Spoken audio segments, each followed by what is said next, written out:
Good evening, everyone. It's time to start our program. I promise you, we will not cut off the alcohol. You can keep drinking as we talk, but I would like you all to pay attention just briefly, and you can even come forward because I'm not that scary. See, some people have already coming. I see people all coming forward. So you should definitely keep doing that. Yeah, and people who can whistle, that's good too. All right, so that seems pretty good. All right, welcome to the 15th annual TPI Aspen Forum. Yes, that's 15 years, and also because one of those years was COVID and was virtual, we can have another 15th year celebration next year. That'll be 15th in person. So I'm Scott Walston, TPI president and your MC for the next few days. I could use some water if somebody could bring it to me. Yeah, right, exactly. I've already lost my voice and I haven't said anything yet. So first off, a huge thank you to everyone who made the journey to join us here in Aspen. We know it's not the easiest place to get to, and so, 1 second. So, thoughts and prayers for everyone who's stuck somewhere. They'll be here by tomorrow. But the conference will be great, and we figured we'd make the beautiful Aspen scenery seem even better by having you down here tonight, so when you go out, it'll look great. Now, for those of you who are TPI Aspen veterans, you know what I'm about to say next, and it is the most important thing that I'll say throughout the event. Hydrate. Not with what's at the bar, but feel free. And also, every hotel room in Aspen has a humidifier. It's in the room somewhere. It might be in your closet. Use it at night. It will keep you from getting headaches. It'll help you sleep. Please do that. And if you need anything during your stay, just look for the TPI team sporting these navy blue lanyards. Jane Creel, who is the miracle worker, can make anything happen. There she is.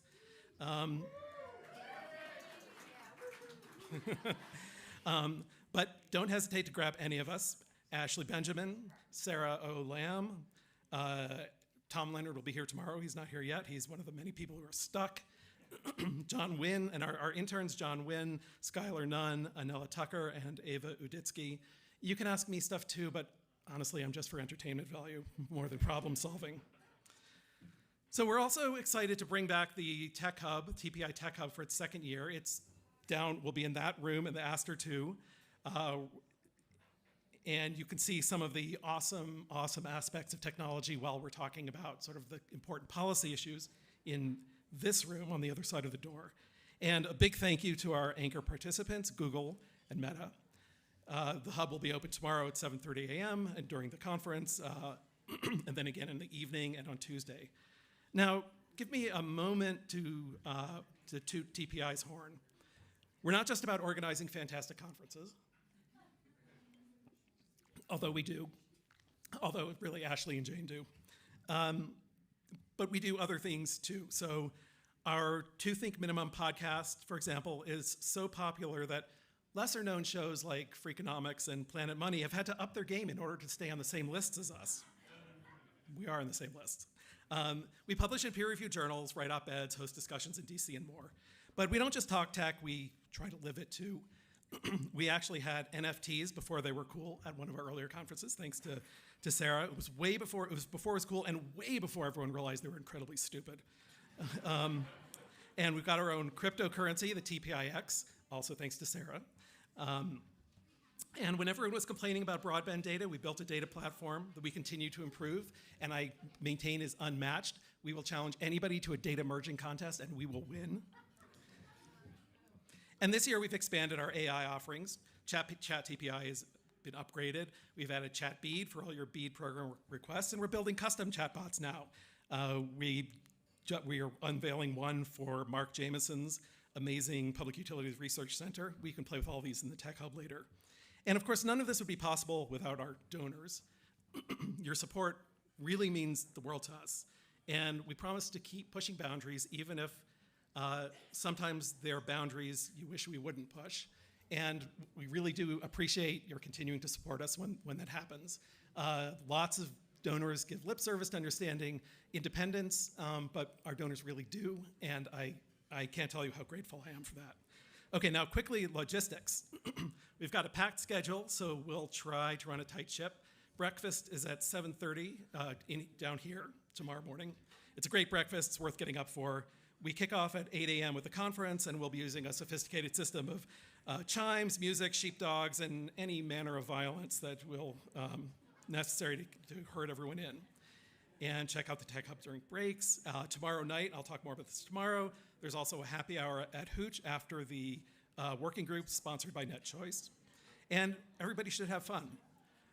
Now, enough of me. That's all you want to hear from me. Let's get to the good stuff.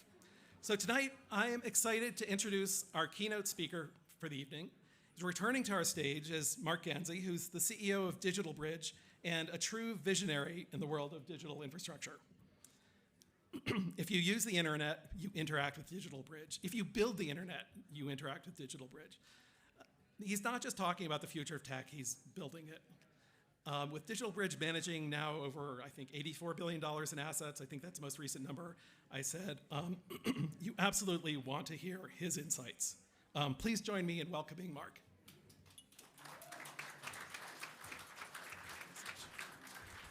Thank you. Thank you.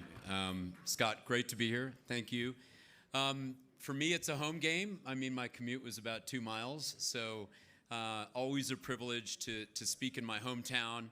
I moved here in 1979, so whenever I have a chance to engage in my craft and be at home, it's kind of a nice place to be. So I wanted to try to kick off the conference, Scott, and really engage on the AI trade a little bit, because it's been so hyperbolic the last 3 or 4 weeks. Everyone thinking the AI trade is off, and 6-7 months ago the AI trade was on. And as usual, you know, Wall Street seems to be always a little ahead of its skis. And I think for those of us that actually work in the industry and we traffic in building that infrastructure and connecting data centers, connecting to interconnection hubs, and ultimately connecting to the users, we think it's a really relevant time and a good opportunity to start this conference with a dialogue around what is actually happening in AI. And then ultimately, how does that impact the ecosystem? And where are we going? And I think I'll finish that. I think you wanted me to talk a little bit about BEAD tonight, because I have a front row seat to that. And I want to share my perspective, having served on the FCC's broadband board where we conceived the BEAD money and some of the NTIA initiatives. I sat in the room for 10 years thinking about how we could build back a better America and bridge some of those digital divides, which I think there's limited success, but we'll get to that in a second. So let's start out with AI, because I think a lot of this conference is going to touch AI directly and indirectly. It's difficult in my line of work today to not talk about AI, because we literally have $30 billion of capital going into the ground right now into AI infrastructure. This last quarter, we became the largest private owner of data centers in the world. We have over 210 data centers. We produce 3.8 gigawatts every day across the planet, from Africa to Asia to Europe to North America. And we have another 110 data centers in construction today that'll give us another 3 gigawatts of compute power. So thank you to Google and Meta. You're my customers. You're here. Thank you for supporting this. We love you. We have more work to do.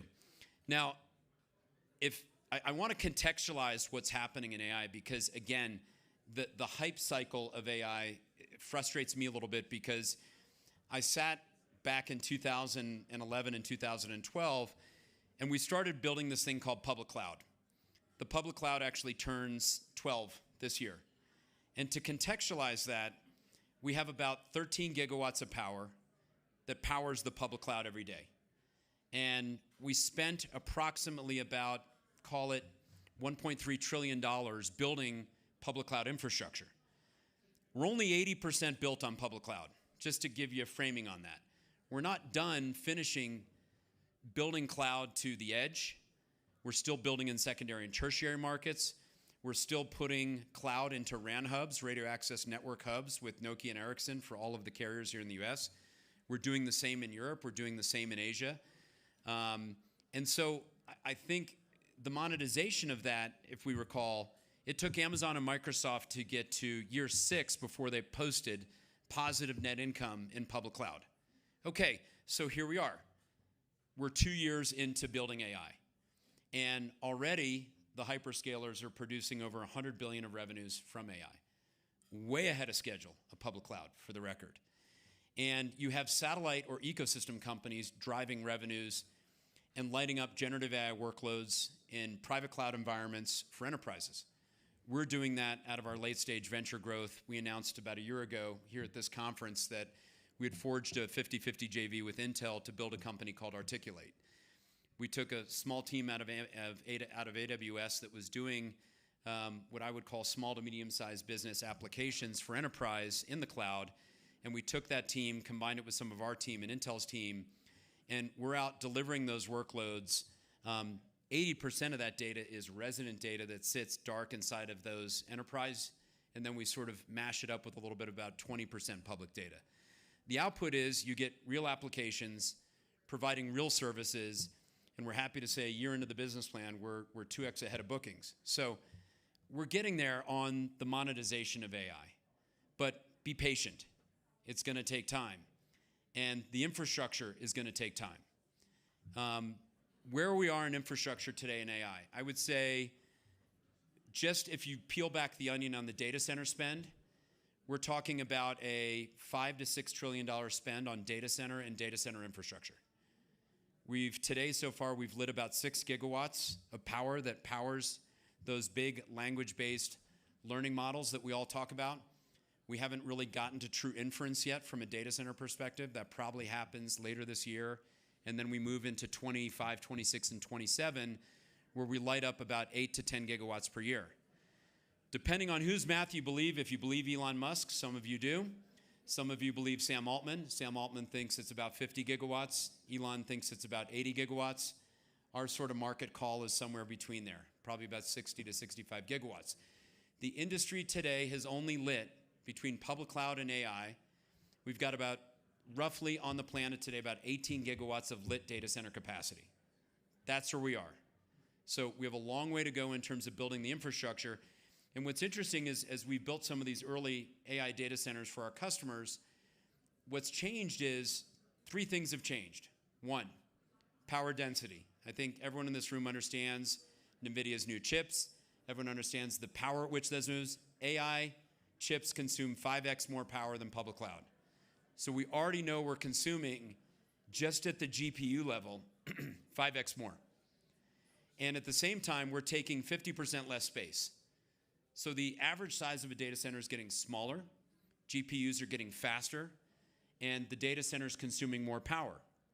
And at the same time, we need more fiber. We need more dark fiber. You don't only need 2 redundant paths, you need 4 redundant paths into a data center. And so our customers are asking for more connectivity. And they're asking it for in strange places, because a lot of these early inference models and these big training models are being built in places like North Dakota. They're being built in Bluffdale, Utah.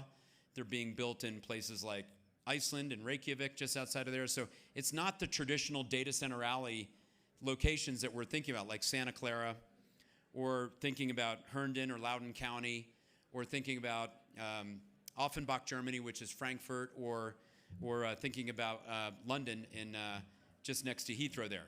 So the data center locations are changing, power density is changing, fiber is changing, and everything we knew about building infrastructure to power the next generation of generative AI workloads is changing. And at the same time, where's the delivery? The delivery is going to be here. Newsflash, this is where the public cloud is delivered every day. It's delivered to your handset. It's delivered in Scott's Facebook account, your Instagram account. That's your phone. I'm not taking your phone, Scott. A lot of information in there. But the key to that is, as the cloud and generative AI workloads are powered in data centers, they're edge delivered.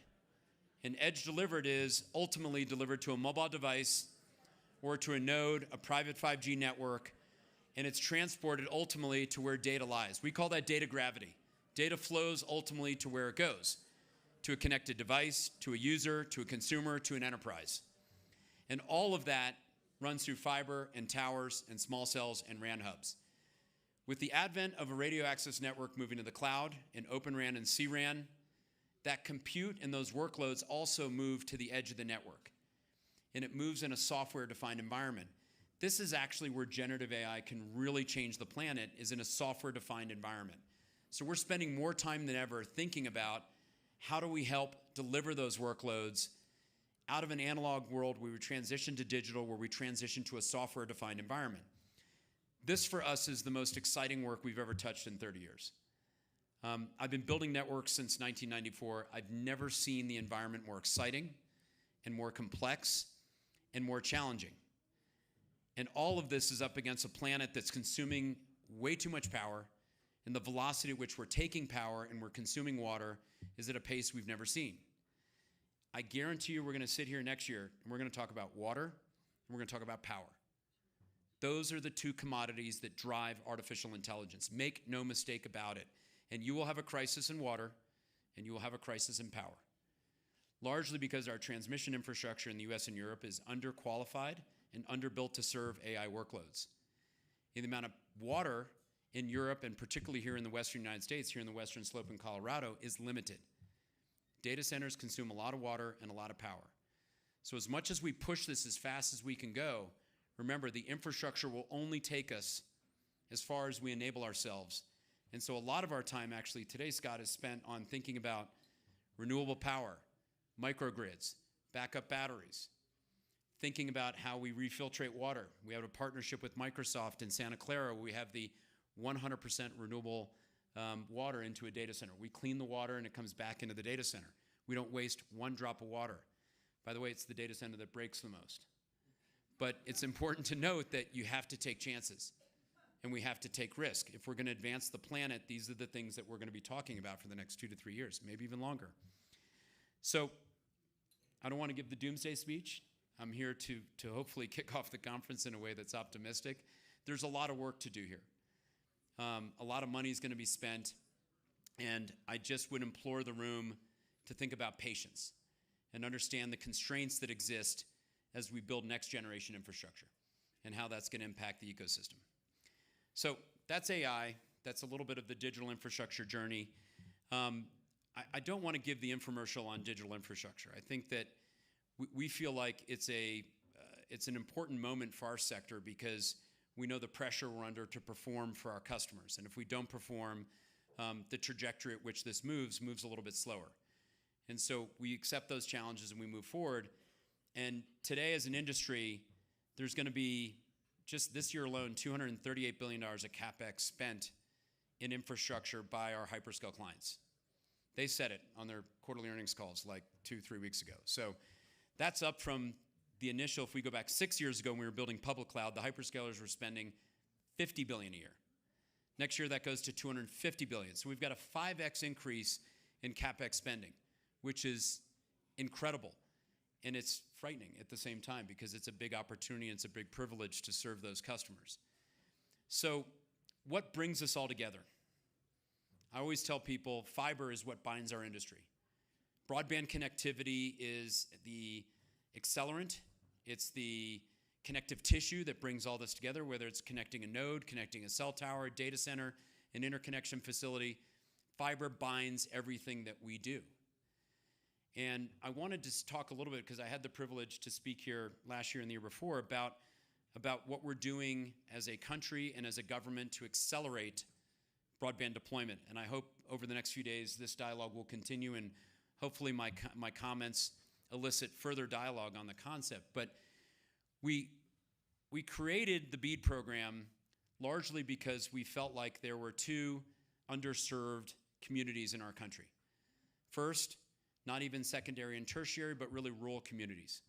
Communities under 8,000 people, and those communities have no broadband connectivity. They may have wireless, they may have Starlink on their tractor, who knows, but by and large, they're underserved. The second part of the BEAD initiative is targeted at what I would call urban America and underserved communities, underprivileged communities. I know some people don't like that word, but it shouldn't be a privilege to receive broadband communications. It should be a right. Everyone in our country should have the right to have connectivity, and we should have the opportunity to allow all parts of our economy to advance forward in terms of having access to broadband communications. I am personally very passionate about that, for those of you that know me, having spent 10 years working with the FCC. We do have a big opportunity. there's a lot of money sitting around the table. I did spend some time between Aspen and going to college living in Washington, D.C. I had the privilege of serving the 41st President of the United States, and I've had the privilege of working with the FCC. And Washington is Washington. We all know what that means. And the velocity at which the BEAD program has been initiated and launched is disappointing. But here's the good news. The good news is the NTIA, in its own way, stepped up, grabbed some of its money early, and we got a lot of money pushed out to the states in the middle mile program. In fact, some of the different fiber companies, we own about a dozen fiber companies around the world. Some of our fiber companies have already accessed that capital in the middle mile. At one point was we launched something about 3-4 weeks ago in Nevada. We partnered up with NTIA in a $153 million build connecting Las Vegas to Reno, because the reality is there was no high-speed connectivity between Las Vegas, where you have close to 40,000 interconnection, and then you get up into Reno where most of all the new data centers are being built, and there's no interconnectivity up there. So we built a new low-latency route with the help of the NTIA. We're building that route. We already have 4 customers on that route, all of whom are hyperscalers. And we think Nevada took the right position, and they're advancing the digital economy. Now, why is Nevada working? Nevada's a progressive state. They quickly got their hands on the NTIA money, and they understood the importance of, most importantly, about AI, cloud, and those customers. As those customers have migrated from Santa Clara and have moved those workloads to Reno, because it's less than 2 milliseconds away, what did they find in Reno? They found easy permitting, they found access to power, they found access to fiber connectivity, and now you have a market that's gone from 800 megawatts of data center capacity 2 years ago to today. Reno is almost a 4 gigawatt market going to 12. Reno will be, on a compute basis, there'll be more compute, there'll be 4x more compute in Reno than Silicon Valley. And a lot of that was because we have government coming together in partnership with private enterprise in developing the workloads of the future. This has to keep happening in the US. This is a good model. When the NTIA comes together with industry, with our hyperscale customers, with the data center industry, we get good outcomes. The same thing happened in Louisiana. We had another $90 million NTIA award that Zayo got in combination with Vertical Bridge, another one of our companies, where we're building towers to rural communities. And we're bringing that fiber along with it. So as we build the towers, we're putting in 12 to 24 pairs of dark fiber into these communities and parishes that have less than 5,000 people. They couldn't even pronounce the word fiber in the bayou. We're bringing fiber to the bayou. We're bringing 5G connectivity. And all of that, again, was part of that money the NTIA took out of the BEAD program and went quickly and went fast. So the middle mile is really important, because if you're ultimately going to be splicing and you're going to cut laterals to MDUs in South Chicago, or you're going to go into, parts of like West Philadelphia to build broadband connectivity, you got to have a backbone. And the middle mile infrastructure provides that backbone. And then from there, it gives us the chance to take that BEAD money and ultimately cut those laterals and connect them to universities, high schools, grade schools, MDUs, and underserved communities. I'm hopeful that the BEAD money, Scott, gets out next year. You and I can have a side wager next summer if that happens or not. We do believe it's a 2025 event. And we do think that there's a lot of opportunity there, certainly for the industry, certainly for the RBOCs as well, as they convert copper into fiber. That's a big part of what the BEAD program is going to be doing, particularly in urban America, less so in the rural areas. But we're behind. I don't think anyone's surprised that we're behind. But the good news is the middle market piece is working. NTIA is getting the money out. And it's kind of the tale of two cities so far. But hopefully there's an equalization there. So we've touched on AI infrastructure. We've touched on the BEAD money. I think it's going to be a great 3 days. There's so much good content at this conference. I wanted to keep it short because I know you've got a dinner and stuff to get to. Enjoy Aspen. As Scott said, drink a lot of water. If you can get some lemons in your water and get a little alkaline in there, that certainly helps as well. And if you don't like the weather, look at your watch. In 10 minutes, the weather changes in Aspen. So hopefully you've all learned that as well. It's a privilege to be here. Thank you for allowing me to be part of the TPI. And have a great conference, everyone. Thank you. Will you take some questions? Yeah, I'll take some questions. Yes, absolutely.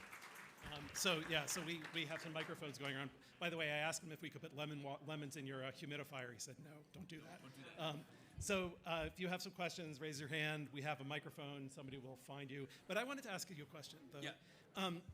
So the broadband to consumers, to households, what's missing, it sounds like that's mostly an equity issue. It's not, the people deserve to have this. Do you think in terms of economic growth, are we misdirecting our policies if the aspects that are going to affect the economy are more middle mile, more data centers, and so on? Yeah. Well, I think, look, the BEAD program was really about how could we accelerate turning copper into fiber. So as most of you know, the regional bell companies own the copper. They have the access to all the communities, and we have copper all over the place. But the reality is, when you're Ziply and your Lumen and your Frontier, you really don't want to go and overbuild copper in an area where your ARPU is like $19 a month. You want to go overbuild copper where you think you can get $119 a month in broadband. So there's no incentive. In fact, there is a disincentive to go light up communities that were underserved. And what are you going to do? You're going to go look at census data and you're going to say, okay, I want to go build the average household that's $360 per K in income. I don't want to go build the household that's $35,000 medium income. And we have that census data. And so the reality is the system to now has been focused on go hit the low-hanging fruit, Scott, not go hit the hard communities. And hopefully with the BEAD money, we can get into those communities and bring some equilibrium to that. Oh, yeah, we got a question. Good. Hi. All right. Harold Feld with Public Knowledge. I mean, first of all, so many good points that you raise, and particularly about the infrastructure. I guess I'm very curious to hear what you think the sustainability is going to be like, given we now have a court decision that has said Universal Service Fund is unconstitutional, given that we haven't been able to get the Affordable Connectivity Program, which is insanely popular with everyone and seems to have done its job. We couldn't get that through. We should admit, I think, as you sort of just did in answer to Scott there, that there are limits to where the private sector will take us. Where do you see the future of sustainability? Is that something that is going to come from Washington, D.C.? Is it something that's going to be in the states? What's the mechanism by which we're going to keep this going once we've gone through BEAD? Well, I think you got to start with the states, right? I think if you look through the history of how broadband communications has been proliferated in the United States, it always starts, Harold, at the PUC. So in every business that we own and operate, whether it's Zayo, Everstream, OpticalTel, all the fiber businesses we own, we're promulgated by the State Public Utility Commission.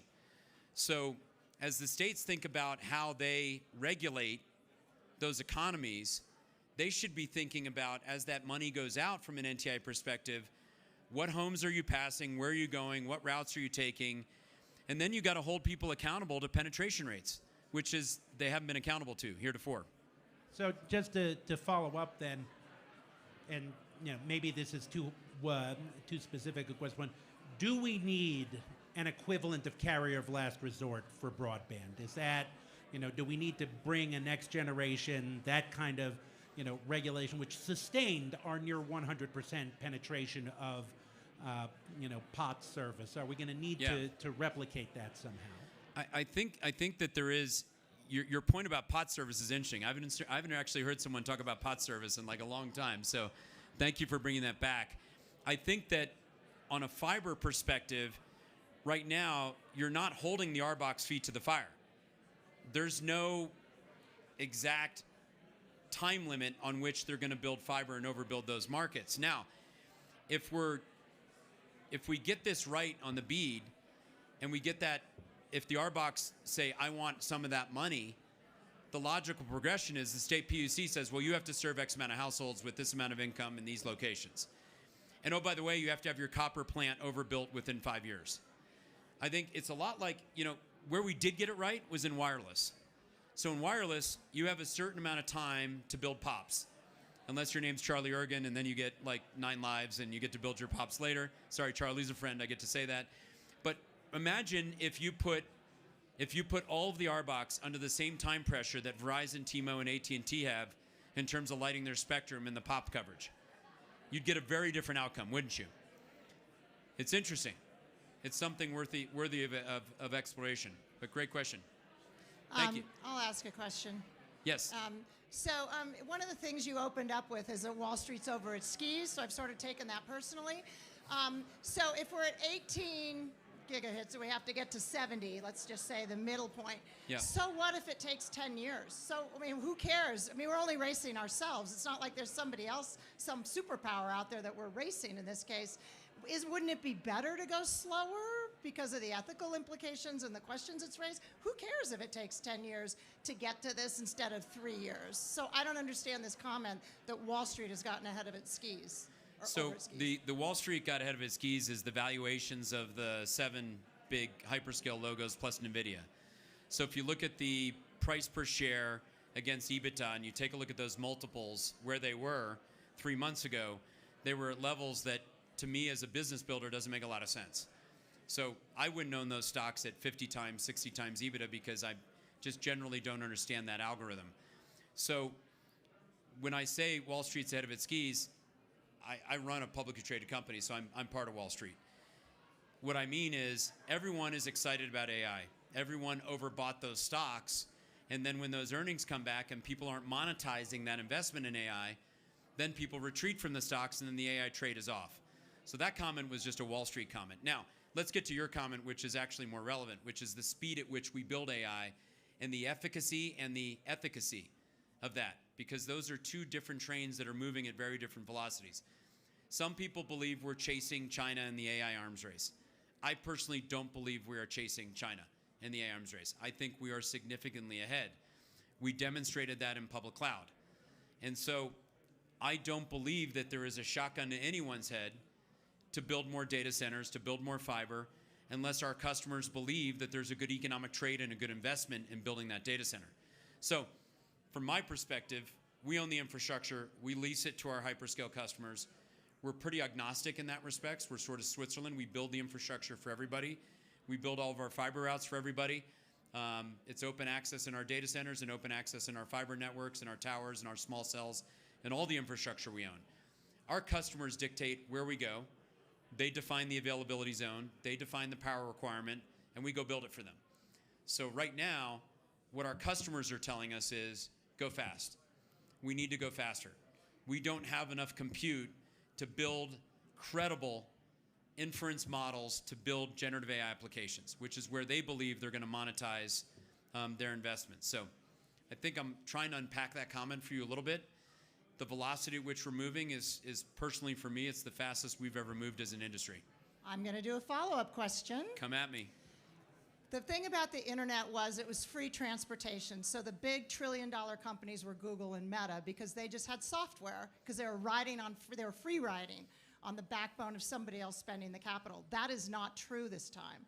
This time there's a race. Let's just call it the hyperscalers, but really it's just Amazon, Google, and let's call it OpenAI. We're back to the capital intensity wars. And they may be winner-take-all economics, as digital has proven to be. Therefore, there's one guy that's going to win, and they're all going to spend $100 billion. So why isn't that the race? Isn't the race that these 3 guys say, we have to be ahead? We don't know this is electricity. We don't know what it's going to be used for, but only one of them is going to win, so they cannot be second. I don't believe there's one winner in AI. I'll challenge you on that assertion. Because the way I look at it and the way I see it, and I have a front row seat to it, what NVIDIA is doing is different than what CoreWeave is doing, very different than what Google Cloud is doing, very different from what AWS is doing. Each of them have very different strategies on how they're monetizing AI. Sam's vision is different, and we're Sam's largest landlord. So we know what Sam thinks, and he's executing his vision. But at the same time, we have 7 or 8 other really important customers that are executing their vision, like Oracle is. Oracle's a huge customer to us. Dell is a huge customer to us. Each of them have very clearly defined AI strategies. They're articulating them, and they're building them. And so There may be one operator that operates at a bigger scale. You're correct. There could be one AI platform that ends up being bigger than others. I would say I agree with you there. But the business models and the ecosystems that fall off of that are highly differentiated. And I do think you are going to have winners and losers just like you had in public and private cloud. We'll have to wait and see. But thank you. Your question was thoughtful. All right. We're good. Thank you so much. All right. Enjoy your evening, everyone. Thank you. Thanks, Seth. That was fun. Thanks. That was good. That was really interesting.